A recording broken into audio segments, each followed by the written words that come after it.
예수님이 부활한 빈 무덤 속의 상황을 지금 설명함으로 말미암아 우리에게 아주 중요한 메시지를 던지고 있다는 것을 여러분이 잘 아셔야 됩니다. 우리가 그 상황을 한번 잘 살펴본다면 이미 예수님의 시신은 무덤 안에 없는 상태예요. 그렇죠? 그런데 어떻게 천사가 하나는 머리편에 앉고 하나는 발편에 앉았다는 것을 알 수 있었겠습니까? 시신이 없는데. 그것은 지난주에 말씀드린 것처럼 예수님이 부활하면서 그 몸만 싹 빠져나간 상태였기 때문에 그를 둘렀던 그 쌌던 세마포는 그대로 놓여 있었기 때문에 머리편과 발편을 알 수 있었다는 거예요. 예수님의 부활은 그 시체를 싼 고개에서 몸만 쏙 빠져나간 상태로 무덤 안에 존재하는 거예요. 그렇기 때문에 그것을 보고선 머리편, 발편에 앉았다고 지금 얘기를 하고 있다는 것입니다. 이런 내용들을 통하여 예수님의 시체를 누가 훔쳐가고 도둑질해갔다는 그 당시의 가설들이 당치 않음을 우리에게 반증해주고 있는 거예요. 그 시에 갑자기 몰래 와서 시체를 도둑질하는데 그 몸에 감겼던 것을 다 뜯어갖고 다시 원래대로 감아서 그 자리에 눕도록 그렇게 여유를 갖고 시체를 훔쳐갈 사람이 누가 있었겠냐는 것이죠. 그래서 예수님의 부활을 증거하는 그것은 성경에 있는 내용으로만도 충분하다는 것을 우리가 알아야 됩니다. 요한복음에 기록되어 있지 않지만 마태복음 27장에 보면은 이미 누가 예수를 훔쳐간 다음에 예수님이 생전에 부활한다는 것을 헛소문을 퍼뜨려서 오히려 살아있을 때보다 죽었을 때가 더 큰 파동이 일어나는 그런 염려 때문에 빌라도를 찾아가서 얘기를 하죠. 그러니까 무덤을 지켜달라. 그래서 무덤을 지키는 자들이 있었는데 로마 군병과 그 당시에 예루살렘을 성전을 경비하던 경비대가 같이 그 무덤을 지키고 있었습니다. 뿐만 아니라 무덤을 임봉하기까지 했다고 기록하고 있죠. 그러면 그들과 싸우지 않고 어떻게 시체를 훔쳐갔겠습니까? 그러니까 말도 되지 않는 소리죠. 그 당시에 보면 예수님의 부활을 두고 세 가지 속설이 있었는데, 도적설, 누가 시체를 훔쳐갔다. 이것도 아까 조금 전에 얘기한 것처럼 상황상 말도 되지 않는 소리죠. 두 번째는 기절설. 기절설이라는 그 말 자체가 주님을 봤다는 것입니다. 안 그러면 기절설이 왜 나옵니까? 지금 어떤 사람이 죽었다가 살아났어요. 그런 다음에 여러분들에게 전했을 때 여러분들이 그걸 믿겠습니까? 안 믿어요. 아, 그 사람은 죽은 것이 아니라 기절했다가 깨어난 것이야. 어떻게 죽은 사람이 살아나로 보지 절대 부활을 이해하지를 못한다는 것입니다. 그건 일반 사람들뿐만 아니라 지금 예수를 믿고 있다고 하는 사람들조차도 그래요. 그래서 마리아와 같은 신앙을 갖고 사는 사람들이 생각보다 많다는 것을 아셔야 됩니다. 또 하나는 너무 죽은 예수를 사모하는 마음이 있어갖고 그 사모하는 마음 때문에 환상을 보았다. 환상설. 이게 세 가지 설이 그 당시에 있었는데 어느 것도 적합치가 않습니다.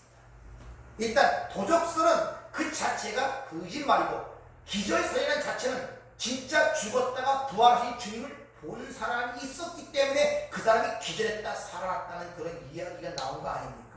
그리고 환생설이라면 그렇게 사모하는 마음으로 환생했다는 그 마음이 2000년이 지난 지금까지 엄청난 많은 믿음의 사람들이 믿고 있는데, 그럼 그 사람들이 그 환생설이 그렇게 오래 갔겠어요? 아니라는 것이. 이런 것들을 통하여 예수님의 부활은 사실을 성경은 우리에게 입증하고 있다는 것을 여러분들이 아셔야 돼요. 오늘 그것보다는 지금 예수님의 머리편과 발편에 양천사가 지금 마주 앉아있는 모습을 통하여 하나님께서 우리에게 던지고자 가리고자 하는 메시지가 있단 말입니다. 그 내용이 여러분에게 읽고 오라 한 바로 구약에서 출애굽기 25장에 있던 시몬자, 즉 속죄들을 만드는 그 자리의 모습을 통하여서 그걸 우리에게 보여주고 있다는 거예요. 자, 구약에 보면 성소와 지성소가 갈려 있는데 지성소 안에는 법궤가 있어요. 법궤. 이 법궤라는 것은 상자입니다. 약 가로 1m, 세로가 한 50cm 정도예요. 2규빗 반, 1규빗 반이니까 1m 또 50cm 정도의 궤짝이 있습니다. 그 안에 여러 가지가 들어가 있죠. 우선 모세 하나님 들어봤더니 십계명을 쓴 두 돌판이 들어가 있고, 아론의 쌍난 지팡이가 들어가 있고, 만나려는 항아리가 들어가 있습니다. 그걸 법궤라고 해요. 근데 법궤 위에 뚜껑이 덮여지는데 그 뚜껑을 속죄소, 칼날레포라는 그런 단어로 사용해서, 이 속죄소를 보면 금으로 만들어요. 똑같습니다. 그것이 2규빗 반, 1규빗 반, 1m 50cm 정도. 왜 뚜껑을 딱 넣으면 그걸 한 순금으로 만들고, 그 순금 위에 쳐서 바로 그룹 천사를 만들어 서로 마주보고 있는 상태가 속죄소입니다. 오늘 지금 그 상황을 무덤 안에서 지금 재현시키고 있는 거예요. 자, 그래서 그 만드는 모습들을 한번 보죠. 어떻게 만들어지는가, 어떤 모습으로. 순금으로 속죄소를 만들되 길이는 2규빗 반, 너비는 1규빗 반이 되게 하고, 금으로 그룹 둘을 속죄소 두 끝에 쳐서 만들되 한 그룹은 이 끝에 또 한 그룹은 저 끝에 곧 속죄소 두 끝에 속죄소와 한 덩이로 연결할지며, 그룹들은 그 날개를 높이 펴서 그 날개로 속죄소를 덮으며 그 얼굴을 서로 대하여 속죄소를 향하게 하고, 속죄소를 궤 위에 얹고 내가 네게 줄 증거판을 궤 속에 넣어라. 거기서 내가 너와 만나고 속죄소 위 곧 증거궤 위에 있는 두 그룹 사이에서 내가 이스라엘 자손을 위하여 내게 명령할 모든 일을 내게 이르리라. 바로 속죄소 그 상황입니다. 그러니까 그 속죄소 위에 대속죄라는 1년에 한 번 있습니다. 대제사장이 자기 자신을 위하여 죄를 속죄한 다음에 백성들의 죄를 대신하여 피를 갖고 가서 그 속죄소의 피를 뿌림으로 말미암아 백성들이 용서를 받는 그 대속죄일의 그 상황을 지금 여기서 설명을 하고 있는 거예요. 법궤 안에 들어가 있는 두 십계명 돌판이나 쌍난 아론의 지팡이나 만나야 되는 항아리나 전부 다 인간의 죄를 상징하는 것입니다. 그 위에 속죄소가 덮이고 거기에 피가 부어짐으로 말미암아 죄가 용서받는 그런 내용이 구약시대 대속죄를 드리는 그 모습 속에 보여있던 거예요. 오늘 그 장면이 예수가 시체가 누워있던 그 장소에 머리편과 발끝과 머리에 양천사가 그룹 그 같이 마주보고 있는 상태를 지금 마리아가 목도를 한 거예요. 그걸 기록함으로 말미암아 구약시대에 그렇게 죄의 용서함을 받던 그 사건이 바로 여기서 완성됐음을 지금 우리에게 보여주고 있단 말입니다.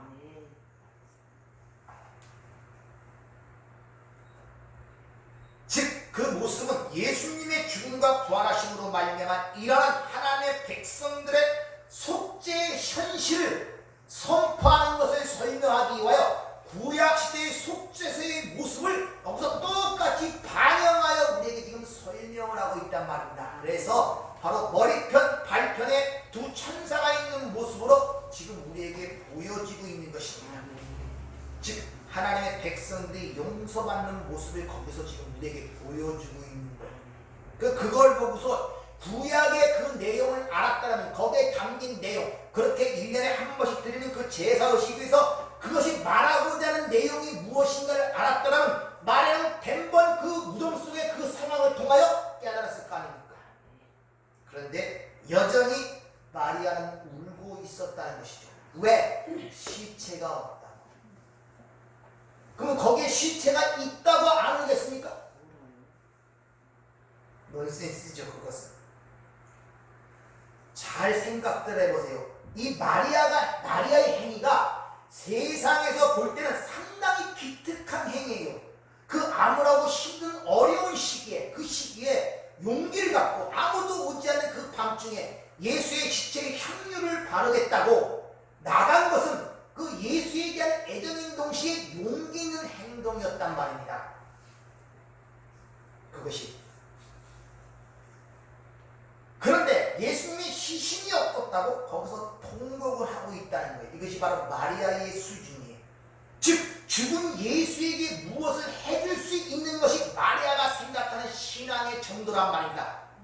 그것이 감사요, 그것이 봉사요, 그것을 헌신이요, 그걸 사랑의 표현이라고 생각하는 마리아의 수준, 그것이 율법주의고 인본주의란 말입니다.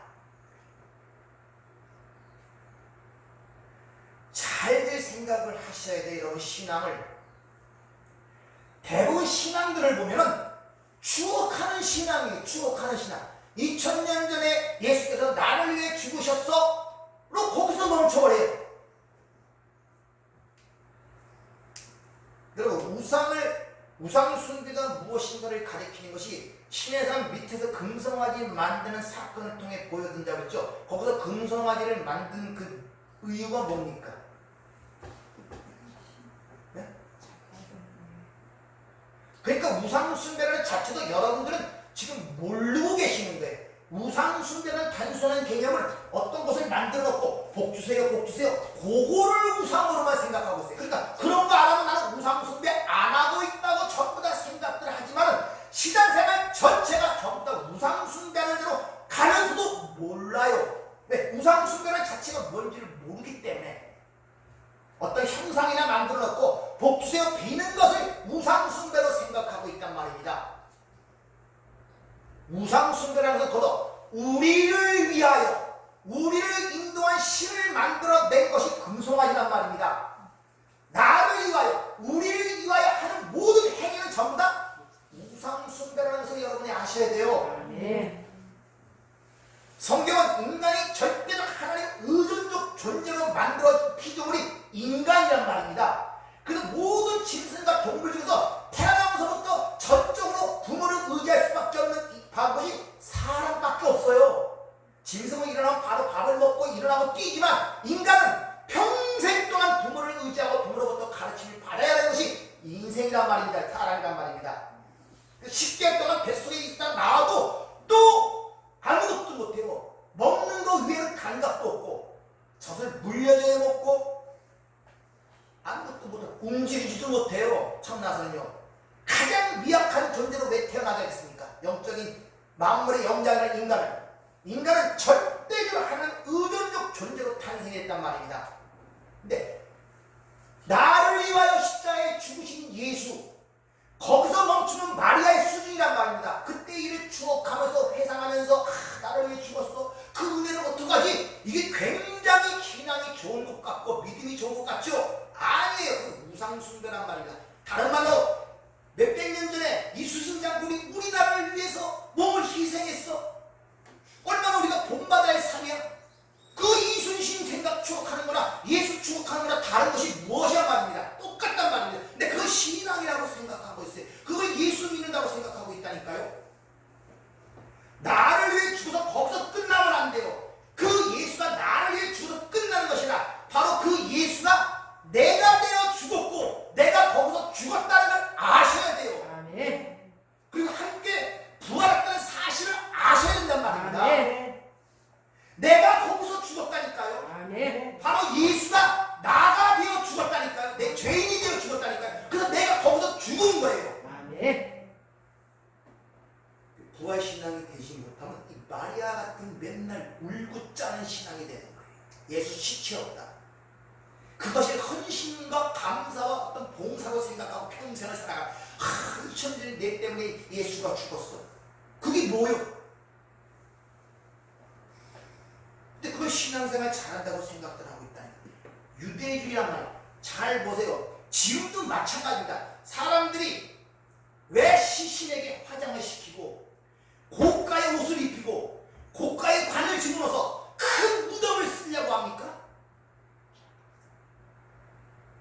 왜 죽은 자에게 그렇게 치장을 합니까? 인간이 할 수 있는 게 거기까지예요. 그래서 니고데모도 몰약하고 측량 100금이 가지고 나온 거예요. 왕처럼 장사를 드린다고. 그게 예수에 대한 사랑이고 예수에 대한 믿음이고 예수에 대한 헌신이고 예수에 대한 봉사고 예수를 믿는다고 생각하고 있단 말입니다.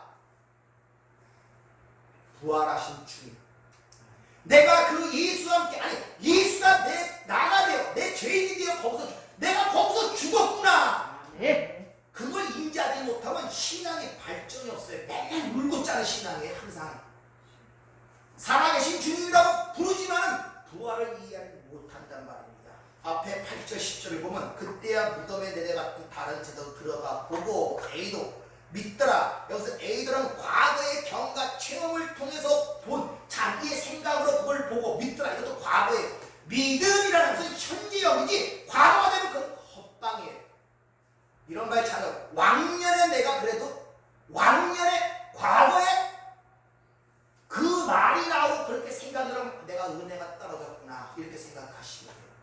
믿음은 현재형이지 과거가 되면 과거 믿음은 아무런 소용이 없다니까요. 현재형에 대한. 아멘. 그리고 보고 믿었더라 이렇게 그 다음 절에 이어서 그들은 성경에서 누가 죽은 자 가운데 다시 살아나야 하신 말씀을 알지 못하더라. 그러니까 이에 두 제자가 집으로 돌아가니라. 보고 믿었더라 하면서 그들은 아직도 하신 말씀을 알지 못했더라. 거기서 보면은 그가 죽은 자 가운데 다시 살아나야 하신 말씀을 아직 알지 못했더라. 하신 말씀을 아직 이런 단어 없어요. 왜 제자들이 주님 생전에 부활한다는 말씀을 몰랐겠습니까? 알아요. 구약에 그러다가 알아요. 말씀을 몰랐다는 것, 부활을 몰랐다는 것. 부활의 의미가 뭔지를 모른다는 것입니다. 부활의 진정한 의미를 모른다는 것입니다. 여러분도 부활의 진정한 의미를 모르기 때문에 안 믿어지는 거예요. 누가 죽은 자 가운데 살아서 보이면 좀 의심을 하고 좀 가지만 좀 믿어보겠는데 뭐 예수와 함께 부활했는데 눌러 보이는 게 있나 만져지는 게 있나 경험되는 게 있나 아무것도 없어요. 그러니까 그래 이 땅을 살다가 새로운 세상에 오면 이 땅 끝나는 그날에 부활하겠지 이런 크로노스적 유대인적 개념을 갖고 살고 있단 말입니다. 그러면서 부활을 믿습니다. 마지막에 사실 믿습니다. 거기만은 유대인들의 사고방식이란 말입니다. 그것은 현실의 삶에 아무런 영향을 주지 못하고 힘을 주지 못한다는 것을 여러분이 아셔야 돼요. 그래서 기절설이 나오는 거예요. 실제 죽었다가 부활한 사람을 봐도 예비하면은 그럼 그 사람 안 죽는 거예요. 기절에 잠깐 기절했다가 깨나 거지. 어떻게 이렇게 부활의 자체를 몰라요. 여러분 부활을 아십니까? 성경에 예수와 함께 부활했다 그러는데 여러분 부활한 자 맞습니까? 아멘. 그게 뭘 얘기하는 겁니까? 제자들이 왜 부활을 그렇게 예수를 보고도 소식을 듣고도 왜 믿지 않는지 아십니까? 부활을 모르니까. 왜? 그들이 부활을 생각한 게 다른 부활이었기 때문에. 잘 보세요. 주님은 이미 여러 차례에 걸쳐 그 부활된 이야기를 그들에게 이야기를 합니다. 그래도 그들이 믿지 않는 상황이 복음서에 다르게 여러 가지 기록되어 있습니다. 몇 구절 한번 찾아보도록 하죠. 누가복음 24장 36절부터 43절까지 말씀을 잘 들어보세요. 이 말을 할 때 예수께서 친히 그들 가운데 서서 이르시되 너희에게 평강이 있을지어다 하시니 그들이 놀라고 무서워하여 그 보는 것을 영으로 생각하는지라. 예수께서 이르시되 어찌하여 두려워하며 어찌하여 마음에 의심이 일어나느냐. 내 손과 발을 보고 나인 줄 알라. 또 나를 만져보라. 영은 살과 뼈가 없으되 너희 보는 바와 같이 나는 있느니라.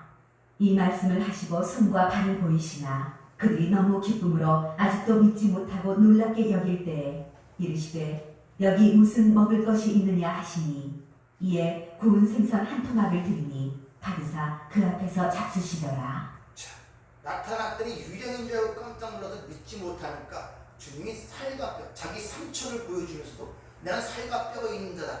그도 믿지 못하니까 그럼 너희들이 먹던 생선 한 토막을 줘. 그 앞에서 잡수십니다.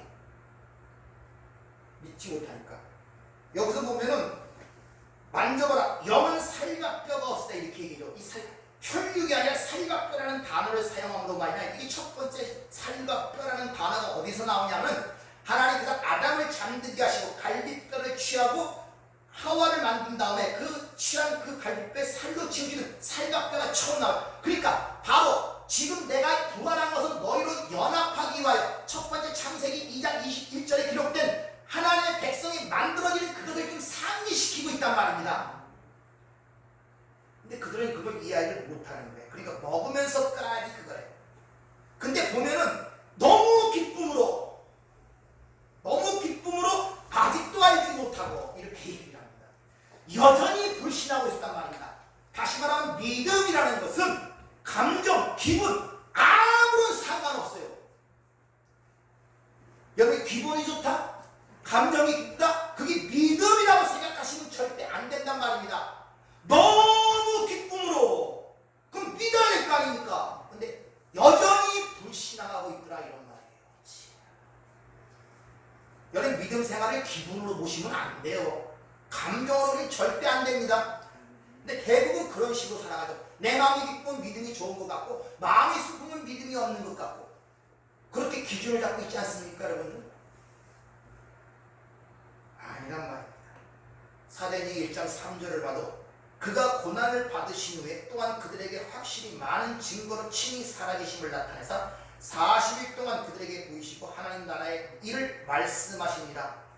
부활하신 이후도 바로 승천하신 것이라 40일 동안 지상에 머무시면서 여러 가지 증거로 그들에게 보셨을 뿐만 아니라 하나님의 나라의 일들을 그들에게 일러줬다 그래요.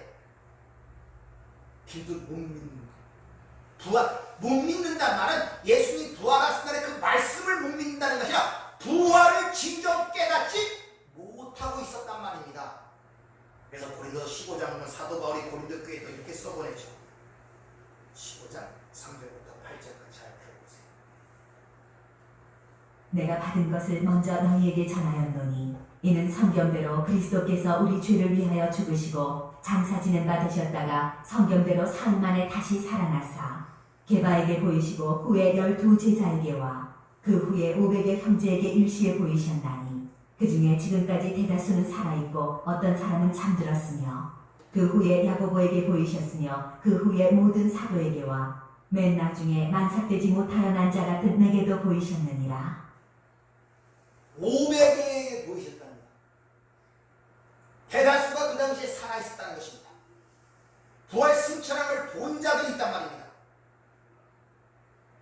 제자들은 40일 동안 주님의 증거를 통해 말씀을 통해 봤단 말입니다. 예수님을 부활하신 주님을. 근데 그들이 어떻게 됐느냐? 고기 잡으러 갔대. 요한복음 21장을 보면 그런 자들이 결국 이렇게 됩니다. 그 후에 예수께서 디베냐 호수에서 또 제자들에게 자기를 나타내셨으니 나타내신 일은 이러하니라. 시몬 베드로와 디두모라 하는 도마와 갈릴리 가나 사람 나다나엘과 세베대의 아들들과 또 다른 제자 둘이 함께 있더니 시몬 베드로가 나는 물고기 잡으러 가노라 하니 그들이 우리도 함께 가겠다 하고 나가서 배에 올랐으나 그날 밤에 아무것도 잡지 못하였더니 날이 새어갈 때 예수께서 바닷가에 서셨으나 제자들이 예수이신 줄 알지 못하는지라. 엠마오 상의 도상의 두 제자도 그렇고 이미 그 여자들의 마리아에 의하여 보고산들이 들었고 베드로 이미 앞서 보았고 다 봤습니다. 그럼에도 불구하고 주님이 섰는데도 예수인지를 알아보지 못했다는 것은 눈으로 보지 못했다는 것이라 부활의 의미를 진정 깨닫고 있지 못했음을 우리에게 일러주고 있는 거예요. 아주 묘한 말이 있는데 베드로가 나는 물고기 잡으러 가노라 이렇게 얘기를 하죠. 마가복음 1장 17절을 보면 제자를 보내면서 주님이 이런 말씀하십니다. 예수께서 이르시되 나를 따라오라 내가 너희를 사람을 낚는 어부가 되게 하리라 이런 말씀을 해요.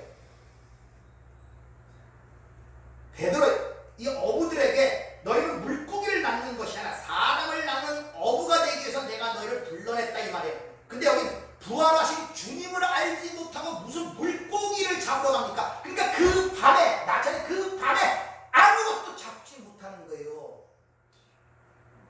여기 부활하신 주님을 알지 못하고 그 능력을 알지 못하고 그걸 믿지 못하는데 여기 나가서 예수를 전할 때 그들에게 뭘 전해주겠습니까? 부활의 주님을 전해주겠습니까? 아니 세상 것을 전해주는 거예요. 이 세상의 관심사를 전해준다니까요. 그러니까 수많은 백성들이 그 말을 듣고 교회에 들어오지만 참다운 예수를 인격적으로 만나 변화하고 그 진리를 알고 자유롭게 되는 사람이 극히 드문 거예요. 항상 10년이나 20년 똑같은 문제 갖고 고민하고 고통스러워하고 힘들어하고 그것 때문에 부지런하고 놓이지를 못하는 거예요. 놓이지를. 왜? 그걸로 인하여 묶여왔기 때문에. 그러니까 부활을 믿지 못하고 부활의 진정한 의미를 깨닫지 못하고 자각하지 못하는 분들의 전도는 전부 다 세상 것을 던지게 돼 있습니다. 세상에 미끼를 던지게 되어 있단 말입니다. 그러면 우리 귀가 가리워져 타락한 인간들은 거기에 충동질을 잘 받아요. 잘 끌려온단 말이에요. 그걸 거짓 선생이라고 하는 것입니다. 그런 것들을 잘 주는 데가 부흥하는 데입니다.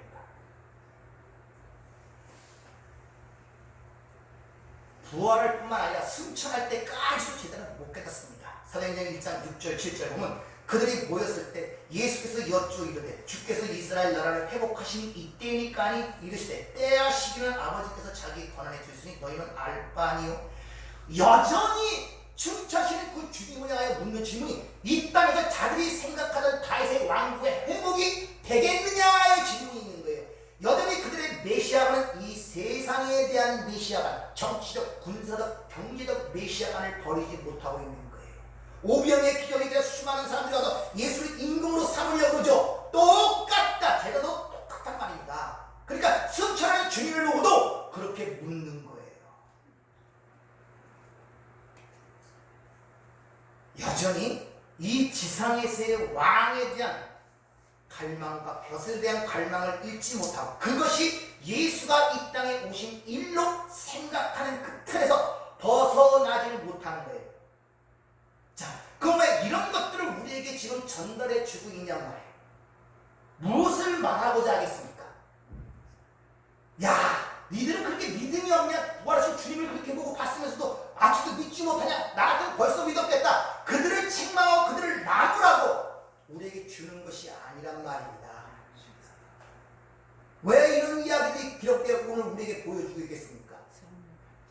그것은 인간은 무엇을 보고 듣는 것으로 말로 그 근본이 변하지 않는 것입니다. 아시겠습니까? 근본이 틀이 변하지 않는단 말이에요. 그래서 지난주에 예수님이 사흘 동안 무덤 속에 들어가서 거기서 무엇을 하셨다고요? 틀. 내가 하나님처럼 살리라는 그 치명적 질병을 통하여 하나님 만드신 하나님 나라의 틀이 깨어졌단 말입니다. 그래서 그 틀을 상기 하나님의 상기는 에덴으로 쫓겨나는 거예요. 그래서 그 사흘 동안 그 틀을 형성을 시키는 거예요. 틀이 뭔지 아십니까? 파라다임. 이 보는 시각과 이 틀이 변하지 않으면 모든 이 틀이 변하면 뭘 집어넣어도 그 틀로 찍혀나와요. 이 세상의 틀이 갖고 있으면 뭘 집어넣어도 세상 것으로 나온다니까요. 그 틀이 깨어져요. 아멘. 근데 여전히 복이니 행복이니 죽음이니 삶이니 인생이니 이런 우리 보편적 이 모든 개념들을 이 세상에 이 죽은 세상에 어두운 세상에 태어나서 여기서 배우고 여기서 경험한 것들을 꽉 채우고 있기 때문에 보고 믿었더라 그러나 아직도 부활을 알지 못하더라 이런 말이 나오는 거예요. 옛날에 자기의 경험과 체험을 통해 갖고 있는 그 지식, 그 믿음, 과거의 믿음, 그러니까 부활의 진정한 의미를 알지 못한다고 얘기하는 것입니다. 그래서 빈 무덤을 보고 믿었다고 하는 마리아도 제자들은 여전히 이 세상의 현실 앞에서 이리저리 끌려다니는 삶을 살 뿐만 아니라 부활한 주님을 만난 그들이 후에 오해 얘기했지만 문을 꽉 폐쇄시키고 그 안에서 움직이지도 못하고 두려워하고 있는 거예요. 그래서 거기 찾아와서 너에게 평강이 있을지 하는 주님의 모습이 그려지는 것입니다. 부활을 이해하지 못하면 눈으로 봐도 안 돼요. 이해를 못한단 말입니다. 예수님의 부활 사건이라는 것은 이 보이는 세상의 영원한 세상의 문을 연 거예요. 그래서 요한복음 시작할 때 요한복음 1장 51절 그러니까 하늘에 문이 열리고 천사가 인자 위에 오르락 내리락 하니라 하늘 안 오이고 위에서 하늘이 열려서 이 지상으로 들어온 곳이란 말입니다. 그러니까 우리는 지금 이 지상에 살면서도 하나님 나라에 사는 것 그 같은 삶을 살고 있기 때문에 중첩된 삶, 메슐라네마, 공중이란 말을 사용하는 것입니다.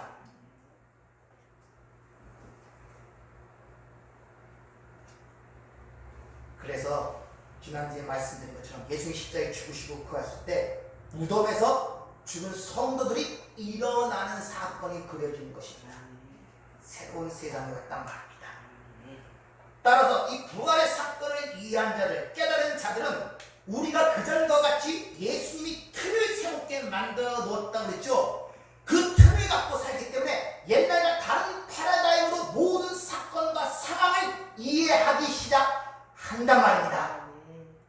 똑같은 문제도, 똑같은 환경도, 똑같은 사건도 다르게 보기 시작하는 거예요. 거기에 흔들리지 않는단 말이에요. 이제. 있습니까? 그런 자들은 부활의 것이 내 삶 속에 그 하나님 나라가 내 삶 속에 들어왔음을 인식하기 때문에 보이는 것에 발을 딛는 것이 아니라 그 보이는 영원한 나라의 언약의 발을 딛고 그 현실 속에서 일어나는 힘을 갖고 살아간다. 이걸 부활의 능력이 역사한다 그런 것입니다. 네. 그런 부활은 눈으로, 즉 에이도, 블랙보, 시각으로와 대로 응시하고 주시해서도 되는 것이 아니라 또 이 시간적 개념을 이 땅에서 배운 어떤 시간, 크로스적 시간 개념으로 봐서 되는 것이 아님을 알아야 돼요. 눈으로 봐서도 안 된다니까요. 그 기록된 말씀을 내가 알아도 안 된다니까요.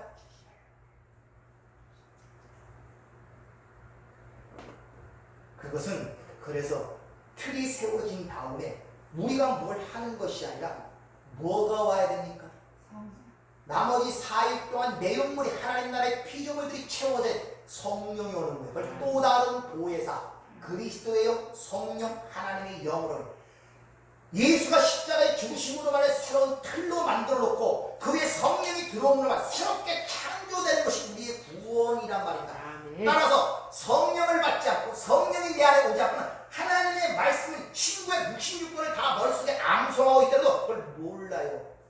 히브리어를 자기의 자국으로 사는 게 바리새인들입니다. 저 지금 유대인들이란 말입니다. 이스라엘 민족들은 히브리어를 자기 자국으로 사용하잖아요. 그렇다고 그들이 성경을 이해하느냐? 아니에요. 그건 상관이 없는 거예요. 못 이해하는 거예요. 즉, 그 부활의 진정한 의미를 깨닫는 것은 너희가 눈으로 보고 남의 간증이나 그런 걸 통해서 알아지는 것이 아니라 하나님이 우리에게 값없이 주신 그 은혜의 성령의 사역에 의해서만이 가능하다는 것을 우리가 거기서 간파를 해야 된단 말입니다. 네. 있습니까? 네. 그래서 그 예수의 부활을 받고 목됐다는 그 제자들과 마리아에게 어리석고 그런 불신앙적 모습들이 계속 성경을 통해 폭로가 되죠. 니들 눈으로 보는 것으로 안 돼. 기적을 보는 것으로 안 돼. 남의 증언으로도 안 돼. 를 폭로로 시키고 있단 말입니다. 그래서 주님께서 그들을 향하여 항상 이 부활 다음에 강조하는 것이 말씀을 깨닫게 합니다. 엠마오 도상의 두 제자의 이야기를 여러분이 아실 줄 믿습니다. 엠마오 두 제자에게 주님 부활한 주님을 알아보지 못하고 깨닫지 못하자 그들을 통하여 그들을 가리키는 주님의 방식이 무언가를 잘 봐야 돼요. 거기서 얘들아 왜 그걸 믿지 못하느냐? 내가 다시 한번 기적과 표적을 보여주지. 병든 자를 일으키거나 바람을 일으켜 풍랑을 잔잔하거나 그런 걸 보여주므로 내가 바로 그 예수요. 이렇게 설명하지 않고 그들에게 구약에 기록된 하나님의 말씀을 깨닫게 하시더란 말입니다. 네.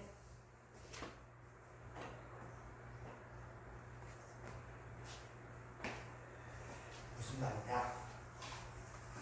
우리가 성경을 배우죠. 이걸 깨닫게 한다는 1차적인 그런 말이 있지만 여러분의 삶도 이 땅을 모두 하나님이 운행하지 않고는 성령의 역사가 있지 않고는 운행할 수 있는 것이 살 수 있는 것이 아무것도 없습니다. 그래서 세상을 말씀으로 창조했다. 여러분의 삶, 생명, 생활 자체가 전부 하나님의 말씀으로 이어져 가는 것이란 말입니다. 근데 그 속에서 하나님의 뜻과 계획과 목적과 하나님의 의중과 마음을 이해내냐 말이죠. 그걸 이해내지 못하잖아요. 그럼 못 깨닫고 있다는 거예요, 말씀을. 기껏 깨닫는 것이 와갖고 성경에 이웃을 사랑했다, 도둑질하지 말라, 살인하지 말라. 그런 거 배우는 것을 하나님 말씀 깨닫는 걸로 생각하고 있다는 거예요. 아니, 그건 다른 종교에도 있다니까요. 학교에서도 가르치고. 그게 아니란 말이에요. 왜 제자들이 그걸 이해하지 못하느냐?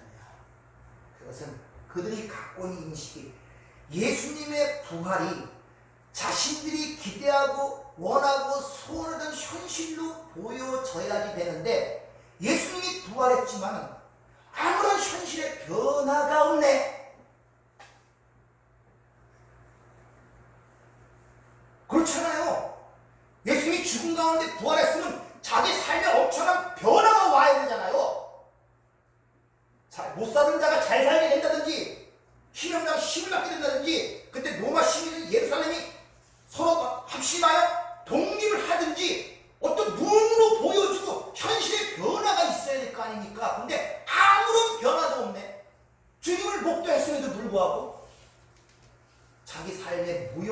무형으로 느낀단 말입니다.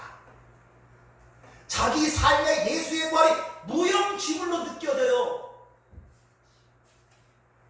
예수와 함께 부활했다고, 예수와 함께 동감하고 예수와 함께 이 땅을 살아간다고 고백을 하지만 그게 내 삶의 하나도 무형지물로 느껴지네. 그렇다고 삶이 크게 변하는 것도 없고 행복하게 사는 것도 아니고 옛날에 지금이나 그 문제 똑같이 고통스러워하고 힘들어하고 무형지물이네. 예수를 부활한 예수가 나와 함께 한다는 거. 바로 부활을 믿지 못하는 자의 특징이란 말입니다.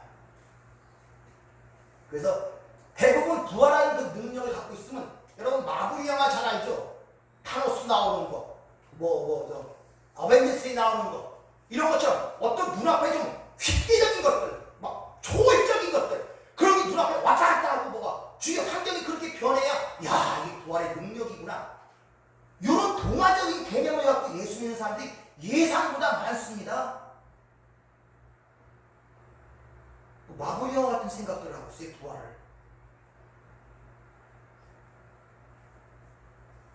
자, 이렇게 부활을 알지 못하는 자들에게 깨닫지 못하는 하나님의 기록된 말씀을 기억지 못한다는 뜻이 아니에요. 부활 자체의 그 의미와 진정한 뜻을 깨닫지 못하는 자들에게 주님이 어떤 일을 하고 있는가를 주의 깊게 한번 보시길 바랍니다.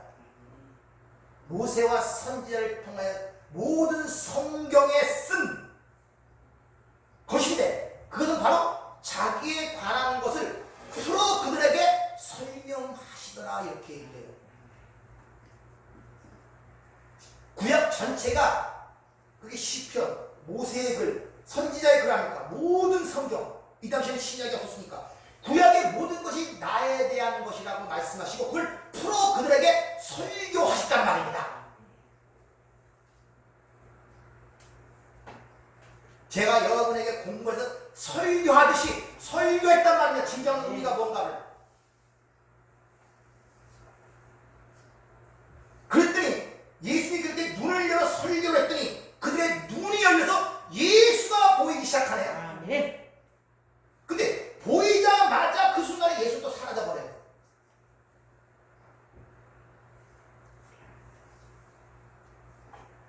왜 사라지겠습니까?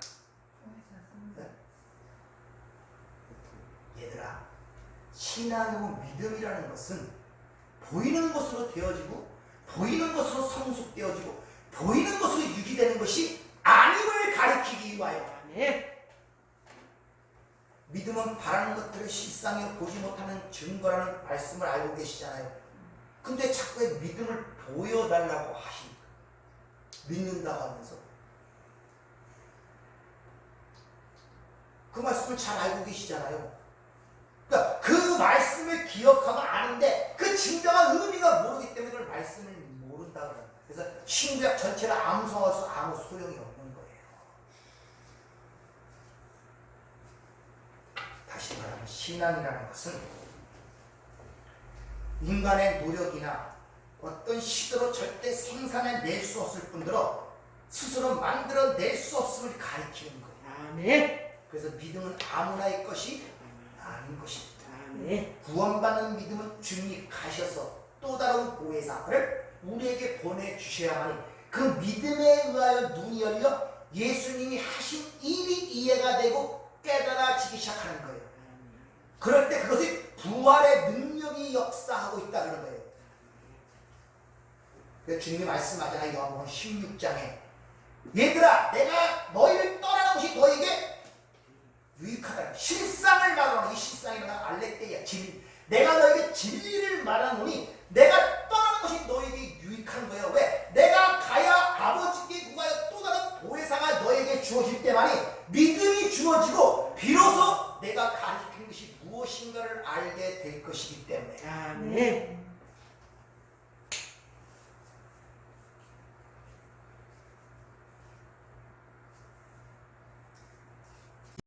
이같이 성령이 예수님의 십자가의 죽으심과 부활을 통하여 그리고 성령 강림을 통하여 우리에게 주어졌을 때 바로 이 땅에 탄생된 그 영원한 하나님의 생명단체가 교회라는 에클레시아. 그들의 모습이 사도행전에 기록이 되고 있죠. 그들의 삶의 모습을 봐요. 그들과 우리가 많이 다르잖아요. 그럼 뭔가 잘못된 거예요. 그들이 믿는 하나님과 우리가 믿는 하나님이 다르다는 겁니까? 같은 하나님 믿고 같은 주님과 같이 가라고 있잖아요. 근데 뭔가 달라요. 우리가 읽어봐도.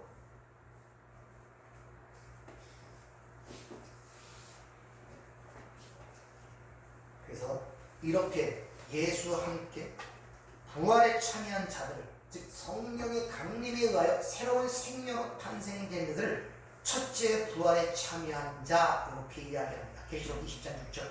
이 첫째 부활에 참여하는 자들은 복이 있고 거룩하도다.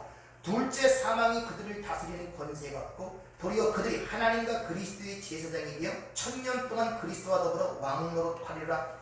예수님의 부활에 참여한 자, 다시 말하면 하나님의 은혜에 의하여 그들의 성령이 주어짐으로 말미암아 그 부활의 의미를 깨닫게 된 자들, 이들이 첫째 부활에 참여한 자. 이 구절을 듣고 어떤 사람은 첫째 부활이니까 둘째 부활이 있다고 설명하는데 말도 되지 않죠. 왜? 첫째 부활에 참여한 자는 둘째 사망이 그걸 해하지 못한다고 그러죠. 부활이라는 죽음을 전제라는 것입니다. 그러니까 둘째 부활이 있으면 둘째 죽음이 있어야 둘째 부활이 성립이 되잖아요. 근데 둘째 사망이 그를 언습하지 못한다고 하지 않습니까? 둘째 사망에는 어떻게 둘째 부활이 있어요? 말도 안 되는 소리들을 하고 있는 거예요. 그래서 뭐 첫째 공중에 지금 강림에 있고 뭐 어디에 있고 이런 이단 사설에 넘어가는 것은 하나님의 말씀들을 조금만 생각하면 그들이 얼마나 모순적인 이야기를 하고 있는지 아는데 말씀에 관심이 없어서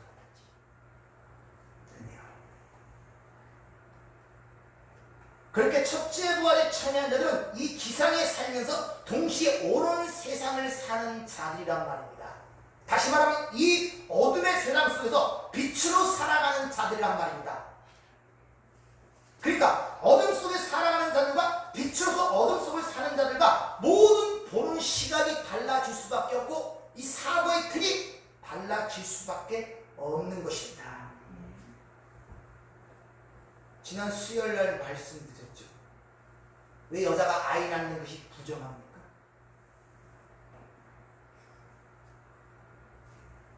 그럼 하나님 말씀이 그 문자대로 붙으면 구약의 그 율법에 따라 여러분 아기 낳으면 30, 남자 낳으면 30일, 여자 낳으면 60일씩 밖에 나가서 교회 오지도 못해요. 불결하기 때문에. 아니 아이 낳는 게 왜 부정하고 불결해요?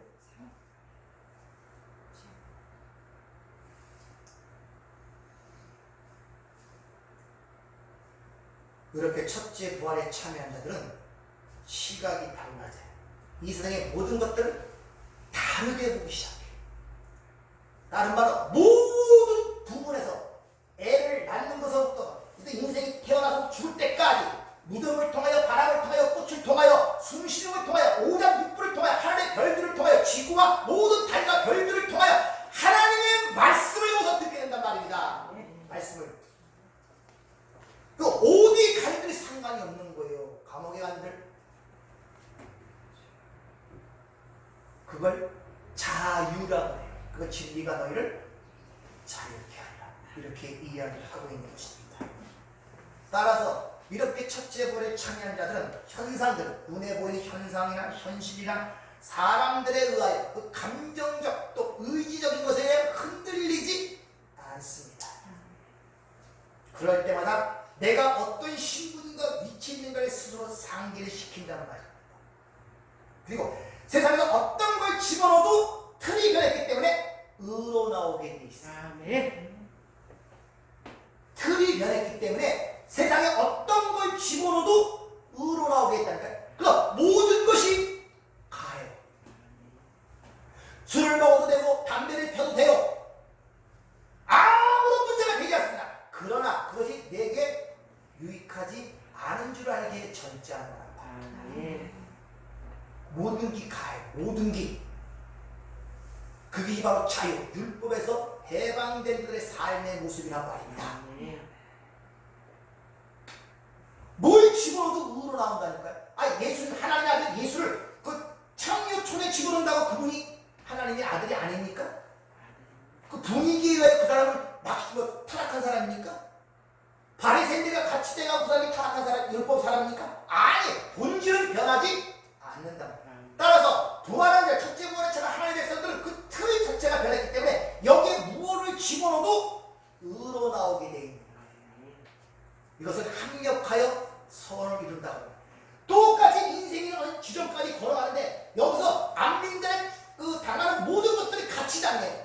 아픔과 고통과 때로는 죄를 실족하기도 하고 죄를 짓기도 하고, 그러나 그 모든 것들은 안 믿는다는 그 죄의 삭슬 쌓는 것으로 가지만 믿는다면 그것을 통하여 하나님의 의를 깨달아가는 방법으로 모든 것이 이해되기 시작한단 말입니다. 아멘.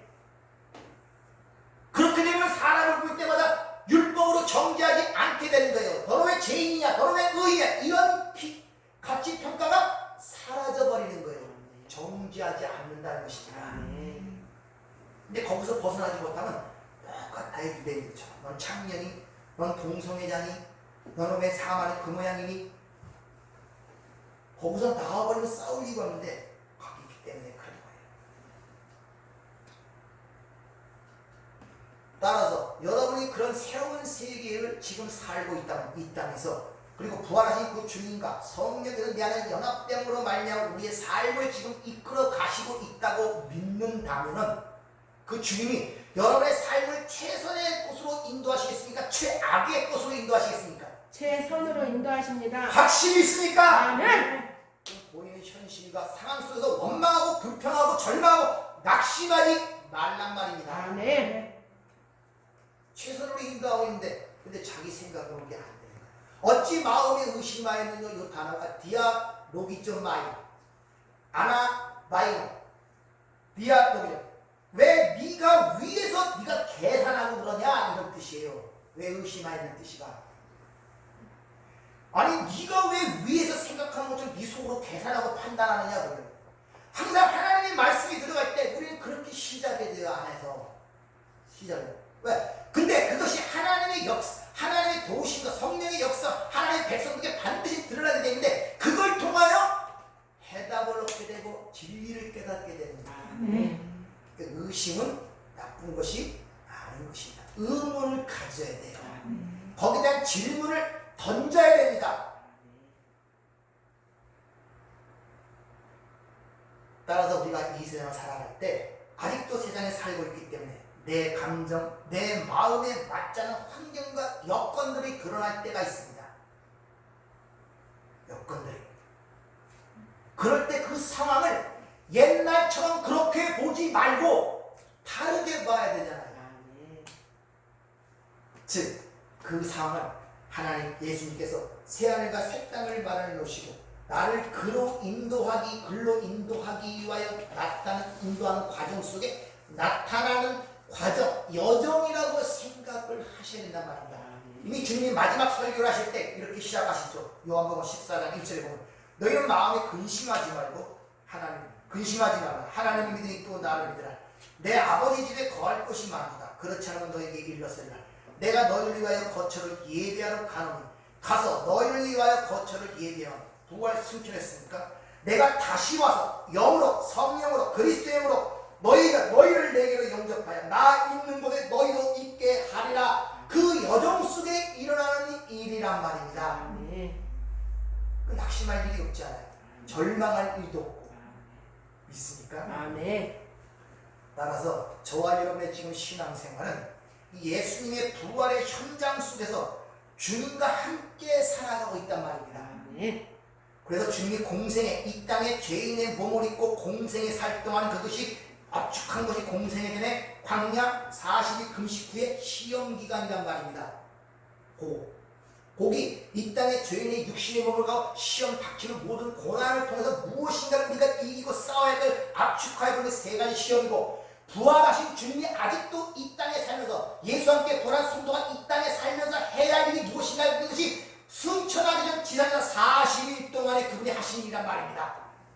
거기서 무엇을 먹을까 무엇을 마실까 그런 게 없잖아요. 오직 하나님의 나라의 일을 하다가 때가 되면 가는 거예요. 아멘. 그 나라를 전파하다가. 아멘. 맞습니까? 아멘. 따라서 여러분들 이 땅에서 보이는 예수님의 시신이 보이지 않는다고 울고불고 하는 그 마리아의 신앙, 추억하고 회상하는 신앙, 이런 것 때문에 안 돼요. 나이가 이제 한갑이 넘으니까 가장 많이 변화되는 게 뭔지 아십니까? 물론 몸에 변화도 있지만 자꾸 과거의 추억만 생각나요. 무엇을 할 것인가, 어떻게 하는 의욕과 호기심보다는 자꾸 과거에 물장구 치던 일, 남의 집 가서 수박 소리 하던 일, 국민학교 때 선생님께 얻어맞던 일, 그런 것들이 주옥으로 자꾸 드러나면서 시간을 보내는 거예요, 이게. 고로는 안 된단 말입니다. 아시겠습니까? 고로는 안 돼요.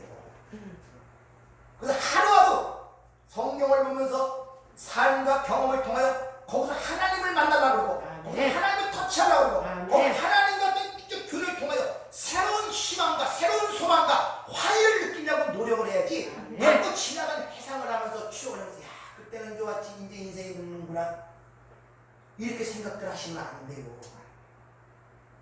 그게 중독이란 말입니다. 몸이. 그건 당연하게 내버려 두세요. 근데 세상은 이상하게 세상 것을 묻고 세상 것을 바라보고 세상 것에 호기심을 갖고 거기서 무엇을 하려고 하면 말이 안 들어져. 그건 자꾸 사라져가 이상하게 세상 것들을 자꾸 이상하게 음식 맛도 사라져가고 호기심도 없어가고 흥미도 없어지고.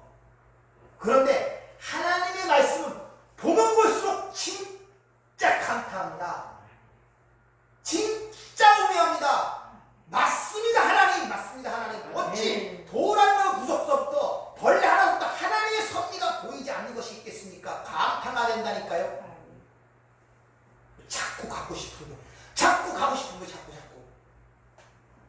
그것이 바로 마지막 여생을 지나는 우리들의 하나님 백성들에게 주어지는 하나님의 기쁨의 선물이란 말이에요. 아멘. 그리고 그 보이지 않던 육적 정열과 육신적 그런 것에 보이지 않는 눈이 그 육신이 자꾸 내 의지로 죽는 것은 아니지만 자꾸 죽어가잖아요. 몸이. 그러니까 그것이 자꾸 죽어가니까 눈이 간치인데 눈이 자꾸 뜨이는 거예요. 애들을 바라보는 관점도 그렇고 아내를 바라보는 관점도 그렇고 남편, 세상, 모든 세상사를 바라보니 점점 다르게 보이기 시작하고 여유롭게 보이기 시작하는 거예요. 하나님도 그렇게 환하게 보이지 않고 불쌍히 여기고 애통이 여기고 이런 마음도 자꾸 일어나요. 하나하나.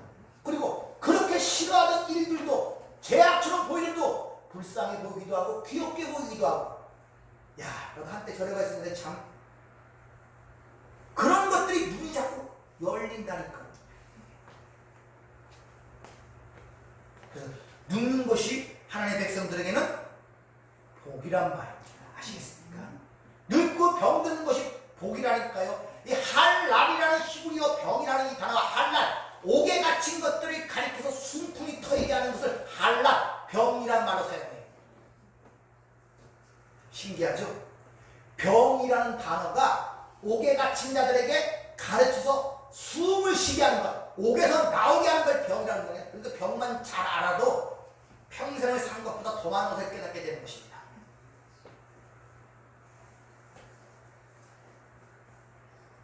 여러분들이 부활을 잘 이해를 하셔야지 계시록 13장에 나오는 것처럼 땅에서 나오는 짐승, 바다에 있는 짐승이 기적적 표선을 행하며 내가 부활의 예수다 그럴 때 거기 현혹되게 하는 수가 있습니다. 지금 부활하신 주님, 여러분과 함께 하시는 주님을 지금 내가 인지하지 못하고 깨닫지 못하는데 내 중에 어떤 기적적인 역사가 막 불이 떨어지고 막 이런 표적들과 내가 부활의 주님 예수다 하고 딱 나타나면 여러분 그 예수라고 손 안 붙들겠습니까?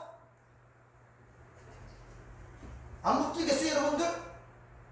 왜? 내가 함께하는 예수를 만나본 적도 없고 안 적도 없는데 야 저분이 진짜 예수네. 다 넣어. 그때 다 죽는 거예요. 그래서 하나님이 당신의 백성들을 거기서 뽑아내는 거란 말입니다. 그 심판이 어디서 이루어진다? 교회 안에서. 어디서 이루어진다? 내 안에서. 그래서 여러분들이 마리아처럼 추억하고 회상하는 신앙이 되지 마시고 말씀 속에서 믿음 안에서 진짜 살아계신 하나님을 한번 터치하세요.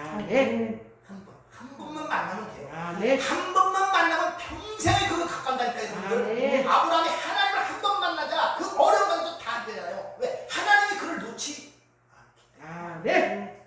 그런 하나님 만나기를 주의 축원합니다. 기도하겠습니다.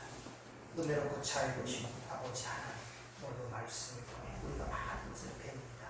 진짜 우리가 부활의 의미를 알고 있습니다. 아니 그 부활이 나에게 지금 어떤 영향을 주고 있습니까?